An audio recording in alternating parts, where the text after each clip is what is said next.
Varian. Tapi banyak juga anak-anak muda itu kayak itu maksudnya ya tadi misalnya nggak dapat sama yang si itu, wah kayaknya habis dunia gitu kayak nggak itu ada sayang banget itu mikir kayak gitu. cuman dia aja yang nih kayaknya kalau nggak sama dia ini kayaknya gitu. Sampai ada yang mengunggung diri kamar, putus kuliah, Itulah. Artinya kenapa itu Seth? Maksudnya sebegitu, maksudnya perasaan itu sebegitukah atau memang pemuda ya begitu? Atau gitu? Iya, karena dia merasakan, makanya tadi pemuda itu kan zaman kegilaan. Dia merasa bahwa pilihan itu yang paling tepat dan dia dalam pikirannya karena dia belum merasakan asam garam kehidupan kan. Tidak seperti orang tua. Dia melihat bahwa ini sudah yang the best, sudah yang terbaik, sudah nggak mungkin ada yang lebih baik daripada dia. Ini dia. Ya, padahal masih banyak yang lebih baik daripada dia.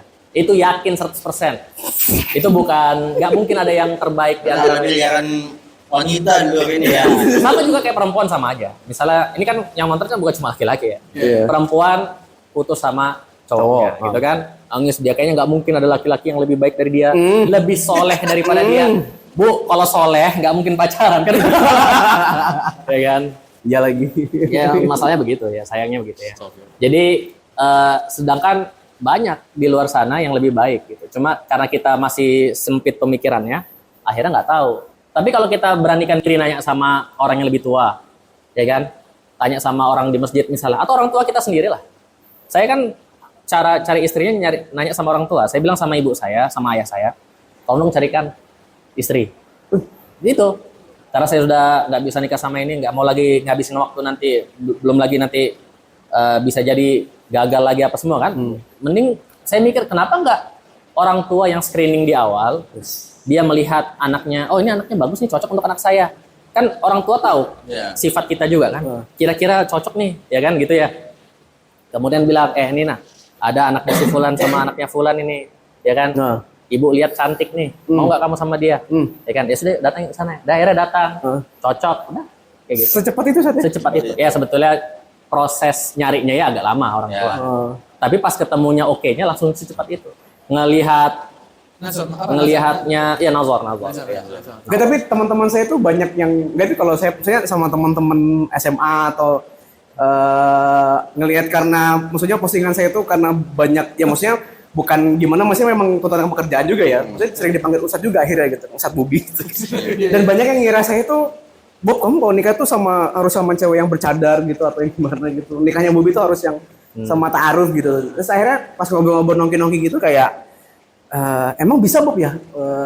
Maksudnya ngelihat akhwat perempuan terus langsung nikah aja gitu. Karena bagi mereka kayak ya butuh proses, butuh ada apa ya perasaan yang ya maksudnya ada rasa suka dulu, maksudnya tiba-tiba secepat itu sih suka gitu. Nah, banyak teman-teman yang nanya gitu, nggak tahu ya gitu ya.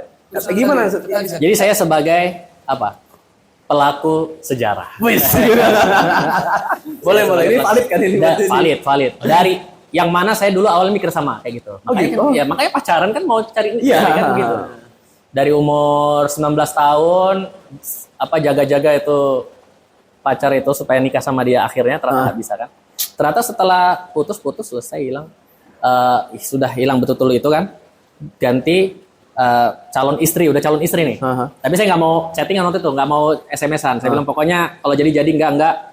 Intinya nanti pas sudah mau nikah baru ketemu lagi, supaya menjaga hati. Nanti takutnya SMS-an dalam waktu 3 bulan nunggu akhirnya malah kan. Jadi betul-betul mau baper lagi gitu. Baperan gitu kan. Jadi betul-betul nunggu. Ternyata bisa tuh setelah nikah langsung ya sampai sekarang alhamdulillah sudah berapa tahun ya? 14 tahun. Tapi ini kan tadi saat kan highlight ini orang tua nih. Tapi kan yang menjalani sebenarnya hubungan ini kan antum dan istri antum. Tapi ya kan dicari orang tua, walaupun orang tua ya tahu lah sifat antum gimana dan wanita itu. Tapi biasanya enggan kalau dicari orang tua saat mau biasanya kan ya nggak sepenuhnya juga dong. Misalkan ada pribadi kita yang mungkin lah orang tua tahu kita, dan kita pasti tahu lah gimana kriteria kita sendiri dan masalah ngomongin jodoh. Nah ini pengalaman saya juga. Jadi di hari saya lengkap berarti ini. Lengkap. Jadi mungkin apa yang bisa saya sampaikan ini supaya orang nggak jatuh ke kesalahan yang sama gitu. Walaupun kita sudah punya niat yang sesuci mungkin dan ini kan lillahi ta'ala semua waktu itu ya. Karena mau pernikahan tanpa khalwat dan seterusnya, tapi ternyata nggak bisa juga. Dia mending nggak usah dilakukan. Nah tadi pertanyaannya, kan kita yang jalanin kan, kalau nggak cocok gimana? Itulah gunanya tadi, sudah di screening nih. Sudah di screening, dapatlah beberapa. Jadi nggak usah satu. Nah pada hari itu saya ngelihat nazarnya 2. Ya, istri saya sama istri saya sama satu lagi, ya kan? Istri saya sama satu lagi. Nah kemudian melihat dari orang tuanya juga. Jadi saya melihat orang tuanya yang kedua kayaknya kurang cocok sama sayanya gitu. Kalau sama anaknya kan kita nggak tahu kan. Sama anaknya kita nggak tahu. Itu memang mystery box. Ya. Oh iya. Mystery box. Boleh. Ya. Kita kan lihat sekarang gini nih. Ini kejadian juga nih. Saya pernah ada teman-teman SMA itu yang nanya. Jadi dia bilang gini, kok suamiku begini sekarang ya? Kenapa? Saya bilang. Ketika dulu pacaran romantis banget, tapi setelah nikah langsung nggak lagi, ya kan? Jadi cekcok, pokoknya sering cekcok lah. Ada yang sampai ya gitulah ya. Pokoknya nggak seindah yang di pikirannya ketika pacaran. Dan ketika saya kajian sama ibu-ibu gitu kan saya tanya yang masalah-masalah begini. Iya betul. Jadi artinya apa? Artinya ketika pacaran itu bukan berarti sifat yang ada pada dia itu akan ada pada saat yang nggak kelihatan semua. Bahkan bisa jadi buat-buat itu saja. Maksudnya yang bagus-bagusnya aja ya. Mungkin ya, tapi kita kan saya rasa itu udah kelihatan sifat aslinya ya. Cuma yang sebenarnya ketika setiap hari bersama itu nggak baru kelihatan nanti. Maka yang pernah belajar psikologi kan tahu tuh ada Johari Windows, ada 4 Johari Windows. Apa ini Seth? Johari Windows itu tentang sifat kita ya. Sifat yang kita yang kita ketahui dan orang lain ketahui. Jadi aku tahu kalau aku ini pemarah. Dan orang juga pemarah, tahu kalau aku pemarah gitu ya. Ada sifat yang kita ketahui tapi orang lain nggak tahu. Ternyata kalau sendirian di kamar nangis gitu kan, melankolis, nggak ada orang yang tahu. Ya. Yang ketiga sifat yang orang lain tahu tapi kita nggak tahu. Misalnya kita nggak tahu kalau kita itu rupanya egois. Kita nggak tahu. Tapi orang lain tahu. Jangan sama dia lah, dia egois. Gitu ya. Misalnya gitu ya. Dan yang keempat sifat yang kita nggak tahu dan orang lain nggak tahu. Ini gimana sih? Belum ada sifatnya. Munculnya nanti munculnya ketika ada sesuatu yang trigger. Misalnya orang-orang yang kelihatan pemberani, orang lain dia tahu dia pemberani, dan orang lain tahu dia pemberani. Tapi ketika perang, ternyata dia yang paling duluan lari.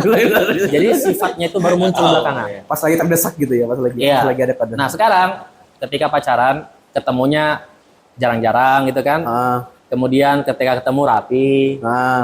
Kemudian bukan tanggungannya dia nggak perlu mikir uang macam-macam, dia cuma mikir untuk bayarin makan. Bioskop gitu makan lah gitu kan. Jadi si perempuan akan melihat si cowok ini ya the best, tanggung jawab gitu ya, kan? Mau menaungi gitu ya. Seperti dan si cowok juga melihat cewek ini the best. Tapi setelah menikah dan sehari-hari bersama-sama, ternyata harus bayar listrik, bayar air, harus beli makan sendiri, belum lagi nanti kalau ada yang sakit harus diurus, kemudian kalau nikah punya anak, barulah muncul itu sifat sebenarnya. Sifat sebenarnya. Ternyata suamiku itu begini, ternyata istriku tuh begitu. Yang dulunya kita nggak tahu. Jadi percuma kamu mau cari ngulik-ngulik dari pacaran tuh nggak akan mungkin terjadi. Jadi sama aja, toh taruh kenalan, tahu secara dasar, ya kan? Kemudian nikah, baru ketahuan sifat aslinya. Daripada dengan pacaran tahu sifat luarnya, pas nikah baru tahu sifat aslinya, kan sama juga. Sama aja sebenarnya. Justru malah lebih ekspektasinya jadi kebalik dong. Iya kan, maksudnya mending nggak tahu sama sekali aja. Betul. Iya. Karena kita kan punya standar normal gitu ya. Standar TikTok. Minimal apa sih sebetulnya kan? Sebetulnya pasangan kita itu mau gimana pun juga kita senang gitu ya. Apapun sifatnya lah, biasanya begitu kan. Cuma nanti itu baru ketahuannya yang sebenarnya setelah pernikahan, dan biasanya setelah punya anak itu lebih kelihatan lagi. Jadi setelah pernikahan ada sifat baru yang muncul karena sudah tinggal bersama. Setelah punya anak ada sifat baru yang muncul karena ada tanggungan lagi. Begitu tuh. Jadi percuma mau bilang pacaran akan menyebabkan akan langgeng apa, enggak, itu mitos. Karena sifatnya belum muncul kecuali nanti setelah menikah. Nah, itu aja bermasalah. Bagaimana dengan yang ta'aruf yang benar-benar tidak ada pengalaman gitu? Emang pengalaman apa sih? maksudnya pengalaman, oh ini kan ada Mengetahui. mengetahui ada pengeluaran seperti ini, ada dia tanggungan seperti ini. Bagaimana dengan yang taruh tapi tidak ada pengalaman sama sekali. Jadi bisa lebih buruk lagi nggak sih? Ada case yang lebih buruk nggak? Jadi sekarang ada orang yang mau ta'aruf, ada orang yang mau menikah. Berarti dia siap nikah dong? Betul nggak sih? Harusnya. Orang ketika ta'aruf itu siap nikah atau enggak? Kira-kira? Harusnya sih siap. Harusnya ya. siap. Emang ada yang siap. Ngapain ta'aruf kalau belum siap nikah kan gitu? Secara dalam fikih Syafi'i pun dalam fikih semua fikih ya. Tapi kalau dalam buku fikih Syafi'i itu dijelaskan. Ini nazar ya, nazar itu melihat. Tidak boleh melihat perempuan kecuali kalau sudah siap untuk menikah. Jadi dia tahu mau menikah, maka barulah dia melihat calonnya. Kalau dia cocok, jadi kalau enggak udah tinggalkan. Tapi kalau dia belum siap untuk menikah, itu nggak boleh. Jadi suka-suka mau lihat yang cantik-cantik itu nggak boleh secara syariat. Makanya ada lagu kalau memang cocok bisa datang ke rumah. Iya kayak gitu.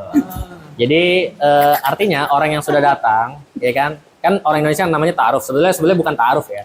Ta'aruf itu kan urusannya orang tua sama orang tua. Kita cuma dengar itu sebenarnya Ya, pakai begitu. perantara gitu loh. Iya. Ada Kita nazar sebetulnya, Nazar, ya. nazar. Dan nazar itu nggak perlu secara resmi duduk apa namanya Jadi lihat gitu. bisa aja ngelihat dari cara yang lain bisa nazar, misalnya ngelihat Instagramnya ya bisa. Tapi kan sekarang kan udah Iya makanya gampang nazar kan, Oh iya. gampang Setiap nazar. saat ya. Nah tinggal datang sama Orang tua. orang tua. Nah sekarang kalimat kita datang sama orang tua, ya kan? Itu kan berarti kan sudah siap untuk menikah, betul nggak? Karena dia sudah siap menikah berarti dia sudah secara logika dia sudah tahu apa yang harus dia lakukan ketika menikah. Ada biaya-biaya yang keluar harusnya dia tahu. Dan dia pasti udah punya penghasilan karena dia berani maju kan. Iya sih.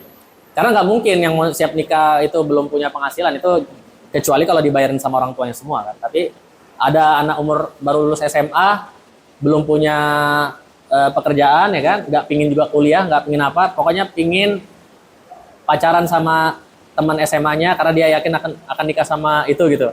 Atau dia ta'aruf sama teman SMA-nya misalnya. Padahal dia belum siap untuk menikah. Terus setelah ta'aruf ngapain? Nggak nikah juga. Artinya orang yang sudah datang, udah melamar itu dia sudah tahu dia udah siap nikah. Sehingga apa? Sehingga salah kalau kita katakan akan lebih parah dia dibandingkan orang yang udah pacaran karena udah punya pengalaman bayar-bayar. Enggak. Itu sangat jauh gitu perbedaannya. Tapi kan Sat, ini kan mungkin secara teori Sat. Maksudnya secara teori dia sudah siap mental, siap ada pertanyaan apa finansial. Tapi prakteknya gimana? Tidak ada pengalaman Sat. Siapa mau tanya? Oh itu namanya belajar bareng. Oh belajar mana? Belajar bareng. Itu yang seru dalam pernikahan. Belajar bareng. Ya, Tutor. gitu. Betul nggak? Ustaz Akil. Serakil nih. Betul lah. Nih lihat ya, saya kasih tahu lagi pengalaman saya. Ya. Jadi saya merasa kalau saya ya normal-normalnya orang baik gitu kan perasaan saya. Iya. Setelah menikah, ternyata istri itu ingin 100% hari kita, waktu kita hanya untuk dia. Waktu awal nikah. Gak jadi bisnis Ya. nih. Jadi lihat nih teman-teman kan saya yakin lah pasti di sini pada main game semua nih. Ya, paling Mobile Legends lah, Nongkrong juga apa Free segala Fire macam. gitu kan. Ya. Nanti kalian nikah, ya. Kemudian main Mobile Legends atau Free Fire. Pasti nanti di komen sama istrinya. Main terus. Ya main terus nih. Ya waktu untuk aku kapan? Lah tadi kan sudah ngobrol, tadi kan sudah makan bareng, tadi kan sudah ini. Enggak, dia itu maunya 24 jam. Itu kan nggak masuk akal bagi pemikiran laki-laki. Ya kan? Itu nggak masuk akal. Sehingga artinya apa? Artinya nanti disitulah belajar. Oh ternyata berarti mau nggak mau aku harus tinggalkan bermainnya gitu kan. Dan istri pun harus menurunkan ekspektasinya supaya nanti apa? Match. Namanya kompromi. Kompromi lah. Makanya kan kalau pernikahan tuh sakinah, mawaddah, warahmah. Sakinah artinya apa? Tenang. Ketenangan, nggak berantem gitu ya. Walaupun pasti ada berantem, tapi maksudnya nggak hari-hari. Sakinah, mawaddah artinya apa? Saling cinta. Nah, warahmah artinya apa? Kan kasih sayang, Sayang, ya. aslinya kan. Tapi di sini bisa kita artikan toleransi. Toleransi. Jadi kalau nggak toleransi, kesalahan sedikit apapun itu pasti kita permasalahkan. Ya. Kalau sakinah tanpa cinta, berarti kayak pernikahannya itu kayak dikosong gitu ya. Ada, tapi Tenang tapi nggak. tapi nggak ada apa-apa gitu ya. Oke. Ada juga cinta tapi nggak sakinah, berarti obsesif dia. Pokoknya I love you tapi main pukul gitu kan. Waduh. Nanti saya nangis, kemudian balik lagi pukul lagi ya kayak gitu-gitu lah. Iya. Nah kalau nggak toleransi, itu nanti ya begitu, katanya cinta tapi semua kesalahan kecil dipermasalahkan ya. Apa namanya, katanya cinta tapi apa namanya, karena kesalahan kecil dipermasalahkan akhirnya berantem jadi nggak sakinah. Jadi toleransi itu penting tuh, warohmah itu. Seperti itu. Artinya untuk mencapai warohmah itu ya belajar bareng, nggak akan ada satupun orang yang datang dalam pernikahan kemudian dia sudah tahu semuanya, kecuali duda sama janda baru dia tahu. Tapi kalau bujang sama gadis nggak tahu. Si gadis masih mikir, wah aku bakal jadi princess ya, aku bakal begini, begitu, jalan-jalan ke Disneyland apa semua ya kan, ternyata makan aja susah. Dan si cowok mikir, oh aku bakal jadi raja, dilayani. Nanti ketika mau keluar kerja ada yang pakein sepatu ya kan. Ketika pulang ada yang nyambut, dipeluk gitu kan. Jauhkan pemikiran itu.